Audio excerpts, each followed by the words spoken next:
You get back into the ER because now you're emergent because nobody really took it serious. And talk to me about Friday. Yeah, so Friday, I think I went earlier in the evening, like maybe 5 p.m. And yeah, I brought my note from the doctors. Hey, I definitely have this. I was here Monday. She said I need to be admitted. So yeah, they took me back. They did more labs, like this time comprehensive panel, which shows the albumin, which is when you're having the protein leaking, the albumin is low. So they didn't catch that the first time. Hi, and welcome to another episode of the FilterLIFE podcast. Today, we have a very special guest. The face of kidney disease is usually somebody who is elder. We think of our grandparents who've had kidney disease. We think of the older generation of people who have kidney disease. And today's guest was diagnosed in her mid-20s, and it brought her life of what she was preparing to do to a screeching halt. And she had to add in this rare kidney disease aspect to her life. And today we're going to really talk about how she's able to filter in and filter out some of these distractions. Being in your mid-20s is a little bit different when you're building a career and you're building yourself. I want to welcome to the podcast, Megan. Thanks for joining us today on our FilterLIFE podcast. Thank you so much. How are you? I'm doing good. Thanks so much for having me. Absolutely, Megan. Absolutely. I'm excited to have this episode because I feel like it's really, really important for not only our followers, but the kidney disease world. We far too often talk about kidney disease in our elderly grandparents and those kind of things. But with you, it struck at the beautiful mid-20s, and it just had to put a wrench in all of your life plans. Can you tell me a little bit about what was life like before kidney disease? Yeah, so before I was currently working as a sports nutrition intern at the Naval Academy. I'm a dietitian. I was trying to get into the realm of sports nutrition. So I Mm, was doing this internship to get more experience. However, the work was very like manual, a lot of physical labor, which I was able to do before the kidney disease and all of the swelling and stuff that was occurring. And my goal after that, which was supposed to end the internship was supposed to end a couple of months after I was diagnosed. I was ideally going to try to work like at a collegiate sports nutrition or even maybe like professional someday. But just because of like the longer hours and everything and just having to be on your feet all the time, it really kind of took a turn and I had to make a pivot with what I wanted to do with my career as a dietitian. So that was definitely a bit difficult to deal with. you look amazing, by the way. Whether you have kidney disease or not, I couldn't tell by looking at you. Thank you. In your mid-20s, life is a little different than somebody like me. I'm in my mid-40s, and it's just a little bit different for me on my day-to-day versus your day-to-day. I'm assume your day-to-day was a lot more go, go, go. You have networking, you have school, you have career, you have a life happening. How did this kidney disease, now you were diagnosed when? When were you diagnosed? It was March of last year in 2025, so about a year ago. Okay, about a year ago. So how did that affect your life? What was happening to your body just before this diagnosis that got you paying attention to your kidneys? The main thing was dealing with all of the swelling in my legs. And then before I was diagnosed, it even got to my abdomen. But after, got put on fluid pill, Lasix to kind of help with that, it still would be an impediment each day, kind of making me feel a bit handicapped. I could only be out for like 2 hours on my feet before I started feeling swollen. This was before I got on like the prednisone and everything. So Yeah. that made it hard to go out and do things. I would frequently just go to the movies in one of those recliner chairs where I could extend my legs out and, I enjoy a love movie with a those. friend. So it was a lot of Yeah. yeah, trying to figure out ways to still have some social interaction. I tried to pick up some new hobbies. I tried punch needling. I started reading a bit Okay. more. Just things I could do that didn't require a lot of, going around. I do love to adventure though, so it was a bit hard. So So you in the like to beginning, adventure, and that's something you've probably had to filter out as the disease progresses and you just don't feel 100%.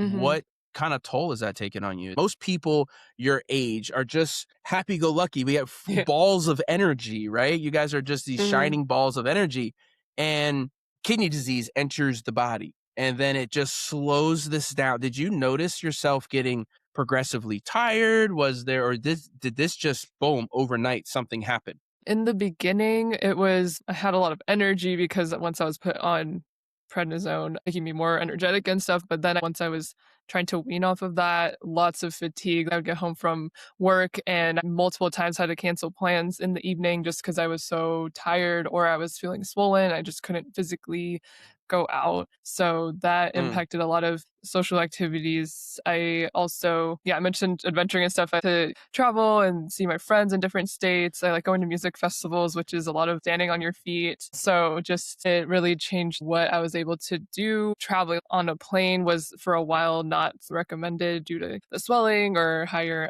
or lower albumin levels and leaking protein and all of that. So that made it wow. difficult to, I had to say no to a friend's birthday party that was in another state or just, yeah, traveling to different places. So that was definitely hard. Puts a monkey wrench in it because you just feel you're tired and you're almost lethargic for no reason. But sometimes in your head, did this ever happen to you? Sometimes in your head, you're like, I have all the energy. But then you're like, today I'm gonna go, go, go, go, go. And then you just go to get out of bed and you're like, yay, we're not doing that today. Has Yes, that happened to you? I'm a very type A person and also just always have a million things running in my head of what I want to do for the day or just different like projects or like whatever. So, and then not being able to, accomplish all of those things. I definitely had times where, yeah, I just didn't want to get up or it's just hard even to just go for a walk. I was like, come on, let's just go for a walk around the block. And it was just really hard to get myself like up to energy to do so. So, definitely it impacts like your energy levels for sure. Yeah. Now okay, so you get diagnosed about a year ago. What landed you in the hospital?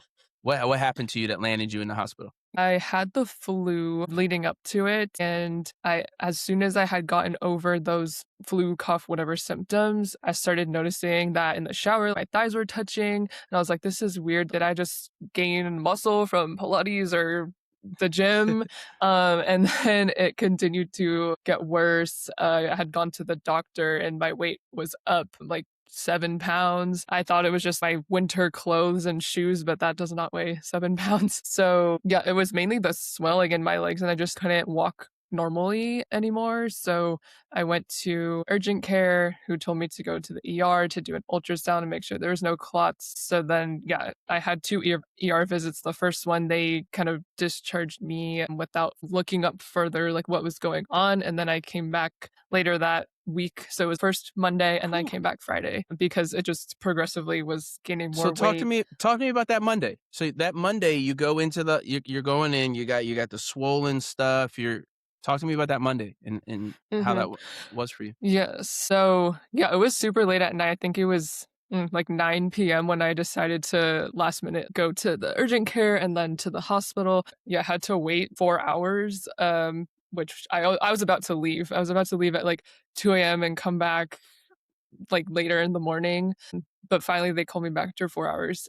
And I just remember when the nurse was walking me back there, I could not keep up with his pace, which was just a normal walking pace. It was just so hard to walk and move my legs. And yeah, I was pretty much there overnight until 7 a.m. in the morning. They tested a BMP, they tested my urine, they did an ultrasound and make sure there was no blood clots. And so that was negative. They ran the BMP and there was a little bit of protein in my urine. The doctor came by and she had also called the nephrologist on call and she was like, yeah, so you might have this really rare thing called nephrotic syndrome, but it's super rare. Like I don't think you have it, but just test your urine and your labs in a week again and then, go to your doctor if it's still looking wrong and off. So I lasted but 2 days before I went to my primary care doctor and I said, hey, can you run these other labs? They said, vitamin D might be low, cholesterol might be high. So she checked those and lo and behold, came back low vitamin D, high cholesterol, protein in Mm, the urine. She's like, you need to go immediately back to the emergency you need to room on go Friday. back. She's like, I don't want you to go through the weekend without having medical attention. Right. So she wrote me a note to kind of try to speed up the process for me to get admitted. But yes, so Monday was, yeah, That was difficult. I mean, that must have been a roller coaster of emotions. You just got diagnosed with some rare disease that the doctor just kind of shoved off of her shoulders, but yet You mentioned they did a BMP, a basic metabolic panel. That's just Hmm. basic. Anybody can get a BMP and they test your urine. They test you for a bunch of different things. Did they ever test did your kidney function decline, or was it just the protein in the urine that they found was excessive and they were like, uh-oh? It was the protein in the urine. My kidney function was normal. That was also, it's also really odd with this rare kidney disease. The normal CKD, like you're looking at phosphorus, potassium, GFR, all those things, sodium, and mine, they were all normal. So Everything was normal. So the doctors, when you're going for your regular checkups and you're going for these things, things are normal. The doctor tells you, Megan, everything's good to go. You're great. You're healthy. And you're like, but like my ankles are full of water. Wow. Wow. So, okay. So then you go Friday, you get back into the ER because now you're emergent because nobody really took it serious. And talk to me about Friday. yeah, so Friday, I think I went earlier in the evening, like maybe 5 p.m. And yeah, I brought my note from the doctors. Hey, I definitely have this. I was here Monday. She said I need to be admitted. So yeah, they took me back. They did more labs, like this time comprehensive panel, which shows the albumin, which is when you're having the protein leaking, the albumin is low. So they didn't catch that the first time. So they did that. They gave me some Lasix through the IV so that I could pee the fluid off because I had gained practically 15 pounds of fluid weight in So like the span let me of a ask you week. this. When they found that your albumin was low, did they give you more albumin at the hospital? They actually didn't. I did not receive any albumin infusion or anything in the hospital, but yeah, they admitted me that night, and then I saw a nephrologist, I believe, the next day, and they had told me why they didn't consider giving albumin. But yeah, I had just received like the Lasix, and then I forgot on Monday I was also dehydrated from the flu, so they had also given I me like bet. normal saline as well to help with that. And then you were probably storing that saline. Probably. Like, it was hard. I was trying to stay hydrated, so I was drinking while I had the flu. I was drinking a lot of water and electrolytes, and then once the fluid started happening, I was like, "Well, if I drink more fluid, am I just gonna, like, taint it? And then but then if I don't drink water, I'm gonna dehydrate myself." And then I bought, like, a Powerade from the, like, dispenser vending machine and sipped on Yep. that a little bit, but I was just too scared to, like, consume more fluid, so it was this whole, yeah, Yeah. back and So forth of, like, "What do I do?" a little bit about what happens when you go into the hospital and they test your albumin. We do what they call a UACR test, which is a urine albumin creatinine ratio test. And it kind of gives us an idea of how well our kidneys are working right now. When the albumin, that's the protein that carries the water that you were storing in your ankles, it carries that water over to your kidneys for processing. And then we take that out and the good goes back into the bloodstream. Hopefully, the good is that proteins go back into the bloodstream and get reabsorbed. But when we have an attack on our kidneys, so when we suffer from a rare kidney disease and we have our immune system attacking the kidney, well, now the kidney swells and it doesn't like this attack. And it's like, oh my God, what's happening? And all those proteins, those albumin proteins, they go in the toilet. So when we crash into the ER, as we usually do, you had an absolute opportunity on Monday to get some of this treated and some alleviated on Monday. So I'm sorry you had to go through all of that. It just, as a patient, to drag you through or to discharge you, then you're like, well, now what? And then you go to a primary care and they're just like, oh my God, you got to go back to the hospital. And you're like, are you kidding me? Like, how much faith am I going to have when I walk back in there and go, hey guys, you missed something? And you're not a doctor. You're not walking in your lab coat, that you're just like, anyway, it's frustrating that this happens, and this happens more often than it doesn't. This is Mhm. very common in the people's diagnosis story. It was common in mine. So the albumin protein, when we lose that, we can't get rid of the water, no matter what. So when your albumin, mine was, I don't know, mine was 0.7. I think a good albumin is like 3.5 to 4. Like anything above 3.5 usually is about a good albumin levels. I was like 0.7 when I had like no albumin left. It was crazy. I was spilling like 12,000 milligrams of protein and I had no albumin. And then they pumped me, just like they did you, full of Lasix. But they gave Mhm. me an IV bag of fluids because they're like, you might get dehydrated because we're going to give you this Lasix, but we're going to give you water at the same time. What are we doing? Mhm. Why are you giving me water when you know my albumin levels are low and I can't get rid of the water? Why are you giving me more water? So I understand that cycle. I definitely do. I used to work outside in Florida, and where I was working, I had a little water thing because when I was first diagnosed, it's hot in Florida. And I was like, man, I got to Mhm. stay hydrated, but yet I can't drink that much water because I don't get rid of it, Mhm. And what is it, 8 pounds? So every 8 pounds is like a gallon of water storage, which is crazy. My weight would fluctuate 20 pounds a day. Did you Oh, have any of wow. those?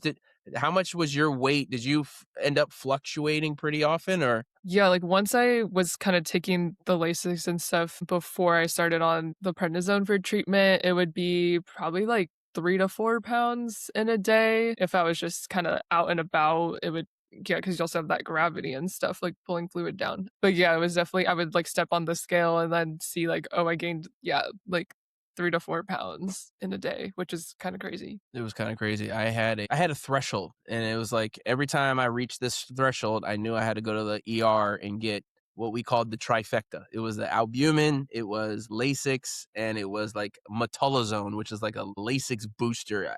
The worst medication I've ever taken in my life. You take all of those, they hook you up. They would admit me for about 3 or 4 days. They'd get all the water off, and then they send me home, and I'd go home for about a week, and then I would rinse and repeat, literally.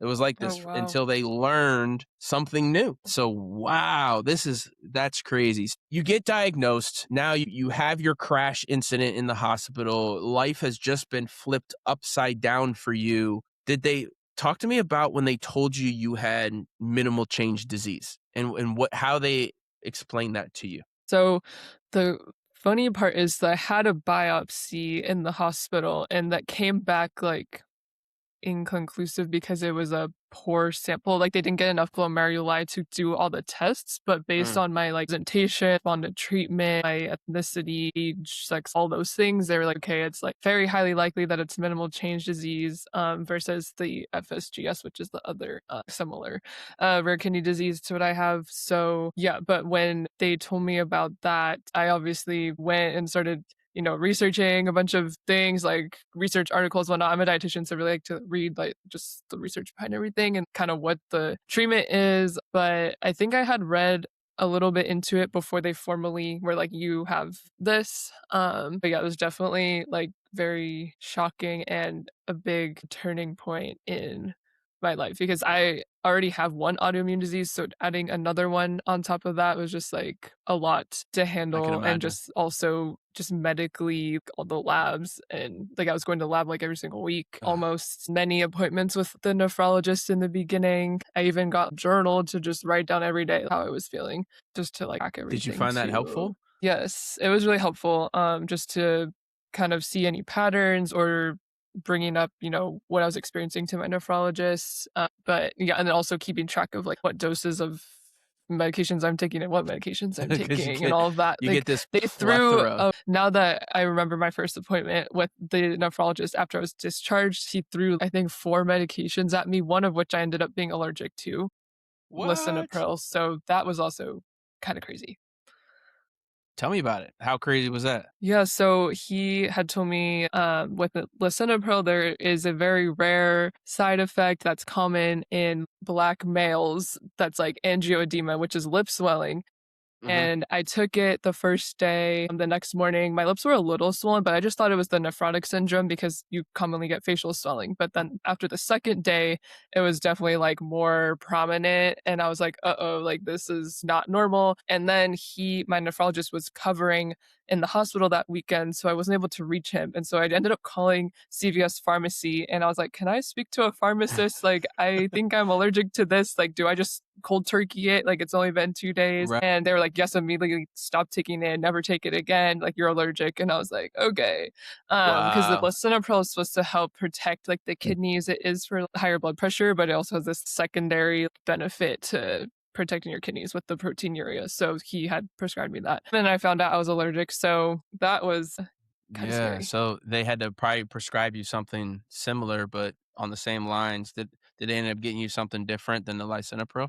No, they just discontinued that. I was on like a baby aspirin, Okay, cool. prednisone, Bactrim, which was like an antibiotic to help prevent some really bad lung infection that can happen. Did they tell how much proteins you were spilling when you were diagnosed? Yes, it had gone up after the hospital even. So I think it was about let's see. Yeah, it was when I Wow. was in the hospital, and then after, like a week after, it got up to 8,000. Wow. Wow. Yeah. Wow. That you spill that much protein, that's the albumin. You have to deal with the water storage, which for a young, beautiful woman like yourself, you have to now worry about your body image. You don't have much control over that body image because the disease is doing it to you. How talk to me a little bit about that. Yeah, for sure. So definitely when I first was experiencing the fluid retention and swelling, I was just wearing sweatpants and like loose, athletic fit clothing that could, if I built up fluid throughout the day, it wouldn't make my clothes tight. So it was a bit hard to tell from the outside because I was still going to work for a little bit until I was like, okay, I can't like, do this anymore. And I had told my coworkers, I was, hey, like, so this happened. Like, I gained a bunch of fluid, but they're like, they couldn't even tell, honestly. Yeah, But personally, like, I obviously could tell. you Even can tell. in the ER, I remember the first day, the Monday, I was sitting there on the hospital bed and my legs were out, like my calves, and they're like, you don't look fluid overloaded. I am fluid overloaded. Like, what are you talking about? It was just crazy that they were, you don't look like you're retaining fluid. And my BMI was probably still normal with the fluid because yeah. But you store the water, you can feel yourself getting puffy and your skin stretches ever so Hmm. lightly. You can kind of feel that feeling. But for me, I know it was nerve-wracking because I didn't know what to do about it. I was just like, "Oh my, something's not happening. Not my body ain't liking something." Wow. Hmm. Yeah. Now, It did you was. have conversations like with your friend circle and like let them know? Like how did that Mhm. when did you decide to have these conversations with your friends about well, maybe your imaging might be changing or I'm getting on a medication that might change me? Like, how Mhm. did that work? Yeah. So at the time I was also in a relationship which I had since broken up with that person after this whole illness happened. It's because they were not there for me with They weren't all there of for you. this stuff Yeah. going on, and it was just really hard to handle myself. Basically, yeah, they were not emotionally there to support, which was unfortunate. But I did have my circle of friends that they DoorDashed me flowers while I was in the hospital. They asked like Ah, how I was doing. I kind of explained to them on a higher level of like what was going on. Like I were had they a couple receptive? friends. Yeah, they were super nice about it. They were like, asking more questions. Like, they're like, oh my gosh, like, what's happening? Are you okay? Like they wanted to hear like kind of like what was happening. And I'm a very like I feel like I'm a pretty open person and also working in healthcare. Like I didn't mind sharing like what was going on, although in more broader terms, so they could like understand, and not in medical terms. Yeah, they were, there for me. And then even when we like would hang out, once I moved home, they were very accommodating of like, hey, like, how's your legs doing? Like, are you swollen? Do you need to Mm, take a break? Like, sit down. They were also that's good. accommodating when we had to go out, when I wanted to go out to eat. Kind of had to change my diet after this diagnosis too. So just kind of really making sure I was still included in everything. I love that. I'm glad you're able to find some support because that's exactly where this disease should lead to. It should lead you into some kind of support where somebody can turn around, understand what's happening to you, kind of take you under their wing, and then provide you with some education or some knowledge that can turn out to be something positive for yourself. Now, you being a dietitian, right? And now you have this kidney thing. How did that affect your world? Did you were like immediate like, "Oh my god, I got to change my diet. I got like did you know how to fix this? Did you not know how to fix this?" Like what happened being a dietitian and then being diagnosed with a rare kidney disease? Yeah, so I mean, as a dietitian, part of our training, we do learn a little bit about nutrition for kidney disease, but it's mainly those with CKD on dialysis, not these rare kidney diseases. So, I mean, I know a common thing is obviously to limit the sodium for, the blood pressure and everything, and Mhm. then also the protein, obviously, because we're just leaking all this protein, so you don't want to overconsume protein either. But beyond that, I didn't know what nutrients were the most important to like, kind of keep in um what's it called? Like keep in a normal range, eating less of this, more of this. So I actually sought out a like renal kidney Hmm. specific dietitian that specializes in kidney disease. And she had seen one or two previous people that had nephrotic syndrome slash minimal change or FSGS. And it was really helpful to just talk to an expert in that space. because specifically renal versus because as a dietitian, like you're trained for all the things, but you really want to mhm, dive in and specialize. So even as a yeah, dietitian, you sought after a more specialized dietitian mhm, to kind of go ahead and help you. And yeah. what kind of things did you learn? Yeah, so she, calculated my protein needs and really explained, like, for any renal disease, like, a more plant forward, diet is better just because these, animal proteins are a bit more acidic, and, harmful to the kidneys over time in the long run, so I tried very intentionally to, like, make more plant-based meals, like, experiment with new recipes, and then when eating out, trying to, order less animal protein. So that was one big takeaway I learned from her. And then, she also had me lax some of my meals for a little bit just to see overall nutrient-wise what I was getting total in a day. Because I also was losing weight, partially from the prednisone and then, also from my thyroid medication being little bit too much once I was on the prednisone. So, Yeah. she was also helping me, how can I add more calories, like, into my diet to kind of make sure Yeah. I don't my muscles don't wasting away or, like, fat and stuff like that. So, yeah, it was very helpful to work That's with her. really important. That's really important. A lot of people I talk to a lot of people and about their diet and dietitian. And it's like one of the first things that when we do our patient intakes is we talk about and we talk about your diet and like what kind of things are you putting through the kidney, first of all. How Mhm, hard are we making this kidney work? And can we ease that pressure a little bit in certain ways? And getting mhm, with a dietitian is so important, especially a renal dietitian. And I love mhm. that you said this, Megan, because you're a dietitian yourself. And you said, go find a renal dietitian Yeah. to help you with your renal issues. So Mhm, that's very good information for people because they don't really understand that. And then to hear that you're actually going to get some really good education out of it, not just go home. Everybody assumes you go to a dietitian, they're going to tell you you can't have any more bacon and you can't eat meat anymore, and you have to go home and eat grass or something. And that's not true. That's not how it works mhm, in the dietitian world. We kind of look at you and you as the patient, and dietitians pride themselves, now correct me if I'm wrong, mhm, in meeting the patient where they are. It's just figuring out where you are as a patient that may need some dietary help based on whatever you're going through in your life. So the fact that they were able to balance some of those things for you in your diet and just kind of give you some of that awareness and education, you can take that moving forward, which is amazing.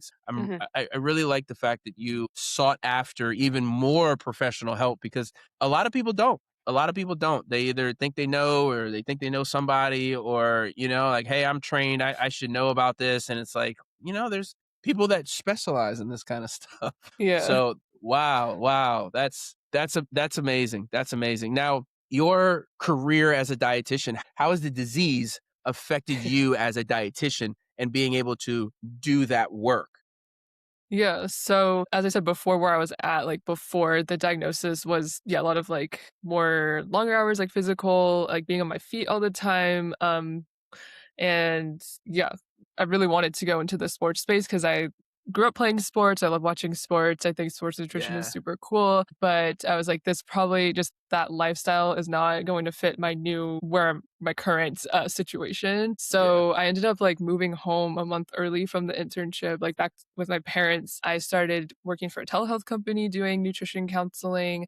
I have like a private practice on the side too with like a handful of clients. But yeah, That's lived at awesome. home and worked from home for a couple months, and then I looked for some part-time work in the hospital just so I could kind of get out of the house a little bit. And so I Yeah. ended Yeah. up moving to Los Angeles from Orange County. I was doing a couple of days in the hospital and then a few days remote. At home, and then the whole thing came up of where I needed to get my own insurance plan because I couldn't be on my dad's anymore. So I was like, oh, I can't afford this like the private Yeah. commercial insurance marketplace plans. So then I ended up transitioning to work full time in the hospital, where I am only on my feet maybe like 2 hours total out of the day. And then they even got me a special chair that has a leg rest so I can extend my legs if they ever start feeling swollen. So it allows Yeah. me to I love still that. like do my job in comfort for the most part. So that's where I'm at now. So now I'm doing working full time, post acute rehab inpatient hospital, and then I still see a few clients on the side from home, like telehealth. So, and That's I love amazing. my job. It sounds like it. And in the way that you have taken this disease on and you crushing it, Megan, you're crushing this disease. I mean, y- I remember when you were almost first diagnosed and you was kind of freaking out, like, I don't know what's going on. And it's like, but now you got there, you're there, you paid attention, you took the advice of all the people around you, Mhm. and ultimately it landed you in a place on a journey to success is what I would say. We have the conversation with all of our guests about the word filter life and what filtering your life means to you. So when you hear the word filter life, like the name of our podcast, Mhm. what does that mean to you today? Yeah, I think what I learned a lot through this diagnosis and just trying to manage the disease was kind of filtering out people who were my true friends and really there for me, and family being there too. When you're at your lowest, who is going to show up for you? Yeah.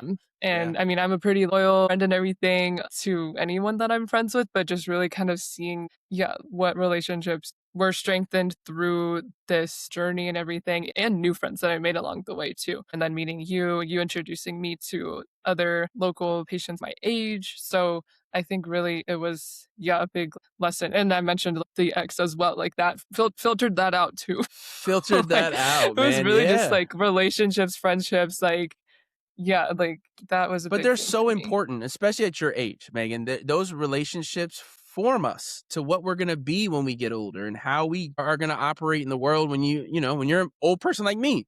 So it's just those kind of things of filtering out the nonsense, filtering in the things that really can help us. I love how you said that when you're down at your lowest point, you really are forced to take a look around you because we don't get to choose when we feel like crap. We Mhm, don't get to choose it. We don't get to say, okay, look, today I'm going to feel like crap and I'm going to need a whole bunch of support. Like, we don't get to choose that. So when you do feel like crap by default, because we have a disease that we're battling, and you look around the room, it's those faces, the ones that are there with the handout that are trying to help you up and help you through this time of need. It's no different than if we were all in a group and we were all walking down the street and I trip and fell. If the rest of everybody just keeps walking and I just trip and fell over here, face planted in the ground, there's going to be some that are going to notice that you're missing. There's going to be some mhm, that are going to turn around and laugh at you. There's going to be some that are going to run to your aid and help you. And they're going to carry you across that finish line, whether you like it or not, whether you need it or not, whether you know as a patient, whether we need that or not. The social life is important and it doesn't end because you have kidney disease. Megan, your life is not over because you have kidney disease. mhm. It has changed a little bit. Maybe you don't find yourself on the side of an NFL football field running up and down the field chasing players. But maybe in the work that you do today, you might actually find a little bit more meaningful work that is exciting in a different way Mhm. now that you have to live with this kidney disease. So, Megan, again, I appreciate you coming on our show today. I appreciate your time, and I really just wanted to thank you for being the shining light. You're a role model to so many people that are young. There's so many things that are happening with technology where we're able to diagnose younger people sooner. Mhm. And what do they do once they get diagnosed? The life gets turned upside down. And your story, Megan, is proves that when we filter out the things that don't work, we can still filter in things that help us and we can get on the other side of this thing. Well, thanks so much for having me. I think just finding support is so important because it is a rare disease. No one knows what you're going through. So by finding that was really helpful. I actually made a kind of pen pal friend on Facebook from a Facebook group. We've still been in touch for a year, just always checking in on each other once in a while. So I think that's just super important. And then also your um nonprofit as well, what you're doing to connect everyone and spread the word and education and everything. I really appreciate what you do. Thank you so much, Megan. It's important that we spread the word and continue to bring the awareness to the people. Thank you so much for continuing to listen to the Filter Life podcast, and we'll see you on the next episode.